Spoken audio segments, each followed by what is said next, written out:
Olá pessoal, mais um vídeo no canal Vene Casagrande, vídeo com informações do Flamengo, que tem o jogo mais importante, pelo menos até o momento no ano, diante do Peñarol. Esse é o jogo decisivo, é vida ou morte para o Flamengo na Libertadores, então eu considero sim como o jogo mais importante do Flamengo na temporada até o momento. Óbvio que se passar de fase, a semifinal se tornará o jogo mais importante e assim em diante. Para esse duelo, o Flamengo está muito pressionado, inclusive o técnico Tite. Ele está sendo muito cobrado pela torcida. Muros da Gávea foram pichados, com frases cobrando jogadores, com frases criticando o treinador, inclusive pedindo a saída do atual comandante, algo que não vai acontecer. A gente vai falar sobre a entrevista coletiva dele, porque ele explanou geral sobre Gabigol, explicou por que não vem utilizando o Gabigol, a gente vai falar já já, e aí eu quero saber se vocês foram convencidos pela resposta do treinador. Vamos falar também do time titular do Flamengo que está sendo preparado para pegar o Peñarol. Tem novidade e eu considero novidade importante e boa. Acho que vocês vão gostar também das informações. Tem o Carlinhos, que pode ser punido aí, pegar muitos jogos de suspensão após socar o VAR. Isso tudo e muito mais no vídeo de agora. Mas antes, galera, gostaria de pedir para você se inscrever no canal, dar o like no vídeo, ativar a notificação e também compartilhar o vídeo com os amigos, com as amigas e ajudar o canal Vene Casagrande crescer cada vez mais. Conto com a sua colaboração. Qualquer ajuda será super bem-vinda. Se quiser colaborar de maneira financeira, meu muito obrigado desde já. O Pix está aí na descrição. Vamos para as informações. Ontem teve a entrevista coletiva do técnico Tite após a derrota do Flamengo para o Grêmio. Repito o que eu falei na minha live.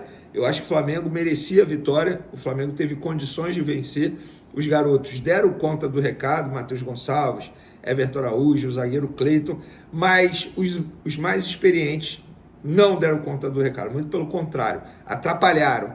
Leia-se, Matheus Cunha falhou em 2 gols do Flamengo, e repito, galera, não é goleiro para Flamengo, ele não é confiável, a gente sabe que uma hora ele vai falhar, e ele sendo o goleiro da Copa do Brasil, o meu medo é que ele falhe justamente nesse jogo importante, na semifinal da Copa do Brasil diante do Corinthians. O Davi Luiz foi mal, o Ayrton Lucas foi mal, o Alan foi muito mal e o Carlinhos também foi muito mal. E já já a gente vai falar sobre o Carlinhos porque ele pode ser punido. E nessa entrevista coletiva, o Tite, em determinado momento, chegou a falar: vou ser curto e grosso.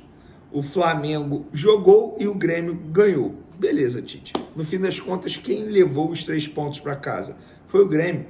Falta uma autocrítica ao Tite, à comissão técnica do Tite, porque eles nunca, parece que eles erram.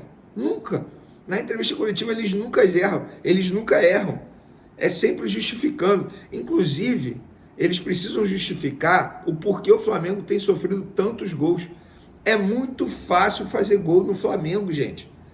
Se a gente for olhar a tabela do Campeonato Brasileiro, dos 8 primeiros colocados, os 8 primeiros ali, o Flamengo é o time que mais sofreu gols. Só para vocês terem noção, o Flamengo sofreu mais gols que o próprio Fluminense, que hoje está na zona de rebaixamento. Isso é inexplicável. O Tite sempre ficou conhecido pela qualidade em ajustar setor defensivo. Era uma virtude dele. No Flamengo ele até começou bem nesse sentido. Ele falava equilíbrio, ele buscou equilíbrio e conseguiu em determinado momento. Só que de uns meses para cá, o setor defensivo despencou o desempenho e o Flamengo vem sofrendo muitos gols. Lembrando, se quiser passar de fase na quinta-feira na Libertadores, o Flamengo não pode sofrer gol. Até pode, mas se sofrer um gol, tem que fazer 3. Ou fazer 2 para poder levar a disputa para os pênaltis. Então, o Tite precisa ajustar o setor defensivo do Flamengo. E nessa entrevista coletiva, ele foi questionado sobre a não utilização de Gabigol. E ele disse o seguinte, plano geral, abre aspas aí, o técnico tem que ter a capacidade de trabalhar o atleta e dar oportunidades para que ele possa melhorar e evoluir, e não cortar a cabeça no primeiro erro. Não sei qual foi o tempo, mas foi muito tempo em que o Gabriel não teve condições físicas ou clínicas em termos de recuperação. Quando cheguei ao Flamengo, ele estava assim, em recuperação. Ele teve uma série de problemas físicos. Quando eu cheguei, ele estava se recuperando. Nesse momento, ele está se recuperando. E o Tite ainda destacou, Pedro, Luiz Araújo e Everton Cebolinha, concorrentes do Gabigol ali no setor ofensivo, por uma vaga no ataque, e eles atravessavam um grande momento enquanto estavam à disposição da comissão técnica. Abre aspas. Talvez o fator mais determinante tenha sido essa série de problemas físicas. Talvez, quando esteve em condições, oportunidades teve. Não só o Everton, o Luiz Araújo estava no melhor momento da carreira, o Pedro estava no melhor momento da carreira, Cebolinha estava no melhor momento, acho que só tinha visto o Cebolinha assim no Grêmio quando foi campeão da Copa América comigo na seleção. Te respondendo, ele falando isso para o repórter, as lesões, essa falta de continuidade em treinamento em alta intensidade em função dessa sequência de situação. Por exemplo, ele estava machucado, entrou contra o Vasco e sentiu no primeiro movimento. Você viu? Isso acaba prejudicando essa sequência. Disse o Tite explicando por que não utiliza o Gabigol. Gente, assim, eu quero saber se vocês foram convencidos, mas em vários momentos, quando o Gabigol estava 100%, o Gabigol não foi utilizado. Inclusive, na ausência recentemente do Pedro, quando o Gabigol estava 100%, quem entrou na frente dele foi o Carlinhos. Eu não me convenci com essa resposta. Beleza. Isso de problema físico do Gabigol pode até prejudicá-lo. E com certeza prejudicou. Ele ficou um longo período sem poder treinar com os companheiros. Com certeza prejudicou. Mas eu tenho certeza que se o Tite gostasse do futebol do Gabigol, em algum momento ele seria mais utilizado. Ou ele estaria na frente do Carlinhos. E por falar em Carlinhos, já vou explicar a situação do Carlinhos. Eu quero saber de vocês se vocês foram convencidos pela resposta do Tite sobre Gabigol. E por falar em Gabigol, galera, estão dizendo por aí que eu havia dito que o Gabigol estava afastado. Eu nunca falei isso. Até porque, para utilizar a palavra afastado, é algo muito sério. Nenhum clube, não é o Flamengo não, nenhum clube pode chegar e simplesmente afastar um jogador assim de uma hora para outra. Eu nunca falei isso. Eu falei que o Gabigol corria chances de até mesmo não jogar mais até o fim do contrato. Ou seja, não ser mais utilizado, tendo em vista que ele é a última opção do técnico Tite. Inclusive, isso foi dito por uma pessoa que é da diretoria do Flamengo, obviamente, porque o Gabigol e o Tite, a gente sabe que a relação ali não é das melhores. Agora, dizer que ele foi afastado, em nenhum momento eu falei isso. Sobre Carlinhos, ele pode ser punido. Ele foi expulso, eu acho até que foi uma expulsão exagerada, mas ele foi expulso, ele deu mole, ele foi juvenil, deu margem para o Cânime fazer aquele carnaval todo, o árbitro caiu do zagueiro do Grêmio e acabou expulsando o Carlinhos prejudicou o Flamengo. Na saída do gramado, ele deu um soco na cabine do VAR, e ele pode ser punido por conta desse soco. Por quê? O Superior Tribunal de Justiça Desportiva, o STJD, vai avaliar o caso e a tendência é que ele seja enquadrado no artigo 219 do Código Brasileiro de Justiça Desportiva, que fala em, abre aspas, danificar praça de desportos, sede ou dependência de entidade de prática desportiva, e isso prevê como pena suspensão de 30 a 180 dias, podendo ser acumulada com multa de 100 a 100 mil reais, além de indenização pelos danos causados.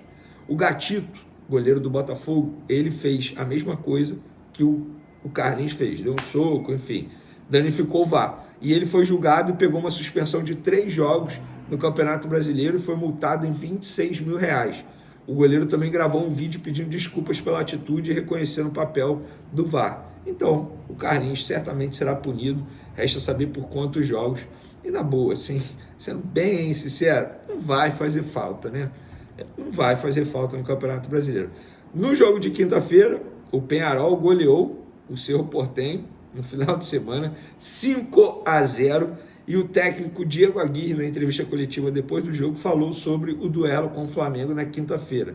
Abre aspas, ainda é um sonho e é verdade que está um pouco mais perto do que há alguns dias, mas vai ser muito difícil. Temos que fazer um jogo tremendo, dar tudo de nós e contar com todas as pessoas. Será uma festa e uma oportunidade histórica. É muito difícil controlar a ansiedade, é difícil dormir, as emoções são difíceis.